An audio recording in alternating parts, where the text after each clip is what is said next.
Salut à tous, le thème d'aujourd'hui, le remplacement d'un roulement de roue sur l'essieu avant d'une Volkswagen Passat.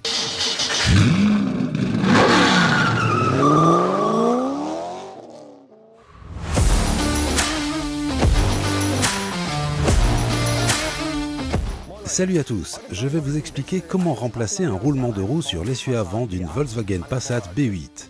Pour ce faire, vous devrez utiliser notre kit de roulement de roue WBE 1002 ainsi que ses outils spéciaux.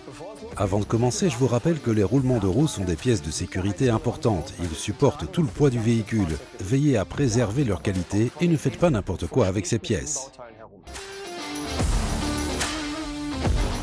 Pour remplacer le roulement de roue, vous devez tout d'abord amener le véhicule sur le pont élévateur. Déposez la roue, ce que nous avons déjà fait ici. Nous sommes maintenant prêts à passer à la suite avec notre Passat. Déposez l'arbre de transmission, le système de freinage, le disque de frein et la rotule de suspension. N'oubliez pas que tout cela peut varier d'un véhicule à l'autre. Sur notre véhicule, je viens donc de déposer le roulement de roue. Pour achever cette opération de dépose, nous devons utiliser un outil spécial. Je vais donc utiliser l'outil fourni dans la Toolbox WBE 01 en combinaison avec un marteau coulissant. Avant de monter le roulement de roue neuf, nous devons nous assurer qu'il est en parfait état. Les roulements de roue de nouvelle génération sont dotés de codeurs magnétiques. Pour vérifier que le codeur n'a pas été endommagé lors du stockage ou de la livraison du roulement de roue, nous utilisons une carte de test pour codeur magnétique. Elles sont très simples d'utilisation. Il vous suffit de tirer sur cette languette et de maintenir cette partie sur le roulement de roue pour procéder au contrôle du codeur.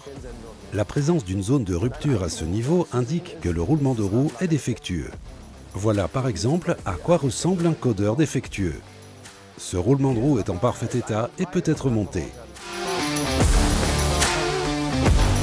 Avant de monter le nouveau roulement de roue, nous devons tout d'abord nettoyer son support. Je peux maintenant mettre en place le nouveau roulement de roue. Respectez les instructions du constructeur et appliquez les couples de serrage prescrits.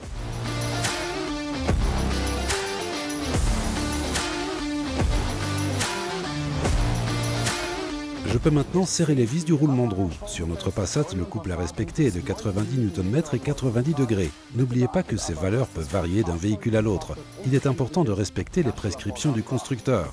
Le roulement de roue a donc été monté conformément aux prescriptions du constructeur. Je peux maintenant procéder à la repose des pièces déposées.